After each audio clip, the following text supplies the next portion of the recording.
মিথ্যা তথ্যে বিশ্ব স্বাস্থ্য সংস্থায় চাকরি এবং সূচনা ফাউন্ডেশনের নামে চাপ দিয়ে 20টি ব্যাংক থেকে 33 কোটি টাকা আদায়ের অভিযোগে ক্ষমতাচ্যুত প্রধানমন্ত্রী শেখ হাসিনার মেয়ে ও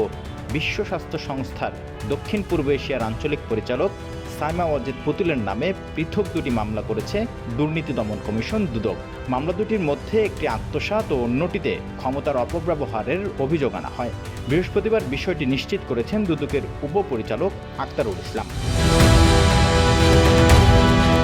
মামলার এজাহারে বলা হয়েছে, সাইমা ওয়াজেদ পুতুল ক্ষমতার অপব্যবহার, প্রতারণা ও জাল জালিয়াতের মাধ্যমে বিশ্ব স্বাস্থ্য সংস্থার দক্ষিণ পূর্ব এশিয়ার আঞ্চলিক পরিচালক পদে নিয়োগের লাভের উদ্দেশ্যে বিশ্ব স্বাস্থ্য সংস্থায় 2023 সালে দাখিলকৃত সিভিতে বঙ্গবন্ধু শেখ মুজিব মেডিকেল বিশ্ববিদ্যালয়ে শিক্ষকতা অথবা শিক্ষা ম্যানুয়াল তৈরি বা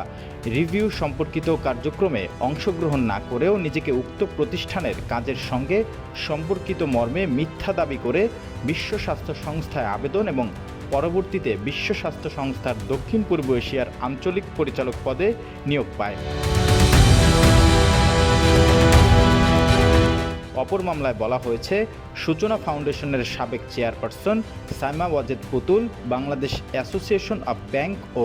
এক্সিম ব্যাংকের সাবেক চেয়ারম্যান মোহাম্মদ নজরুল ইসলাম মজুমদারের সাথে পরস্পর যোগসাযোগ ও ক্ষমতার অপব্যবহার করে অবৈধ প্রস্তাব বিস্তারের মাধ্যমে বিভিন্ন ব্যাংকের সিএসআর খাত হতে সূচনা ফাউন্ডেশনের অনুকূলে মোট 33 কোটিরও বেশি অর্থ দিতে বাধ্য করায় তার বিরুদ্ধে 1947 সালের দুর্নীতি প্রতিরোধ আইনের 5-2 ধারা ও দণ্ডবিধির 109 ধারায় মামলা দায়ের করা হয়েছে।